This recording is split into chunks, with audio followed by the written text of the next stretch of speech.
राजा, पक्षी और ब्राह्मणी की बुद्धिमानी। एक सुंदर महल दिखता है। राजा अपने सिंहासन पर चिंतित बैठा। बहुत समय पहले की बात है। एक समझदार राजा था जिसे हर नई बात जानने की जिज्ञासा रहती थी।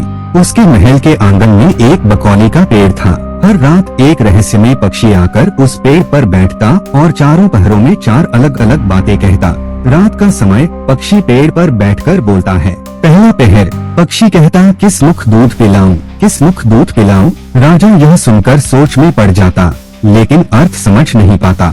दूसरा पहर, पक्षी कहता, ऐसा कहूँ न दीख, ऐसा कहूँ न दीख। राजा की चिंता और बढ़ जाती। तीसरा पहर, पक्षी कहता, अब हम करबो का, अब हम करबो का। राजा और भी परेशान हो जाता। चौथा पहर, पक्षी कहता, सब बम्मन मर जाएं, सब बम्मन मर जाएं। अब राजा बहुत चिंतित हो गया। उसने अपने पुरोहित को बुलाया और पक्षी की पहेलियों का अर्थ पूछा। पुरोहित परेशान दिखता है, घर लौटता है और उसकी पत्नी ने उसे परेशान देखा। ब्राह्मणी, आप इतनी परेशान क्यों हैं? पुरोहित, राजा ने पक्षी की चारों बातों का अर्थ पूछा है, लेकिन मैं समझ नहीं पा रहा। ब्राह्मणी मुस्कुराकर कहती है, यह तो बहुत आसान है, मैं राजा को इनका अर्थ बता सकती हूँ। महल में राजा और रानी ब्राह्मणी का स्वागत करते हैं। पहला पहर, पक्षी फिर से कहता है, किस मुख दूध पिलाऊं, किस मुख दूध पिलाऊं। ब्राह्मणी, राजन, यह पूरी बात अधूरी है। पूरी बात इस प्रकार है। लंका में रावण भयो, 20 भुजा 10 शीश, माता उकीजा कहे, किस मुख दूध पिलाऊं। रावण के 10 सिर थे।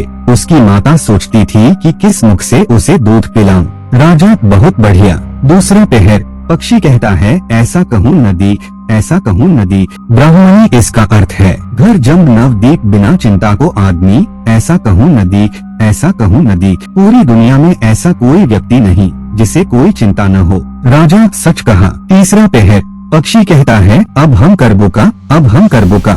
ब्राह्मणी, इसका अर्थ है, 5 वर्ष की कन्या, साठे दई ब्याह, बैठी करम बिसूरती, अब हम करबो का। एक छोटी लड़की की शादी बूढ़े से कर दी जाए तो वह यही कहेगी, अब मैं क्या करूं? राजा, बिल्कुल सही। चौथा पहर, पक्षी कहता है, सब बम्मन मर जाएं, सब बम्मन मर जाएं।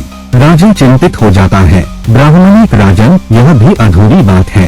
पूरी बात इस प्रकार है, जो संगत बुरी करे, सुरामास जो खाए, बिना स्नान भोजन करे, वे सब बम्मन मर जाएं। जो ब्राह्मण बुरी संगति करे, मांसंदिरा पिए और बिना स्नान भोजन करे, ऐसे ब्राह्मणों का मर जाना ही उचित है। राजा, तुम्हारी बुद्धि धन्य है।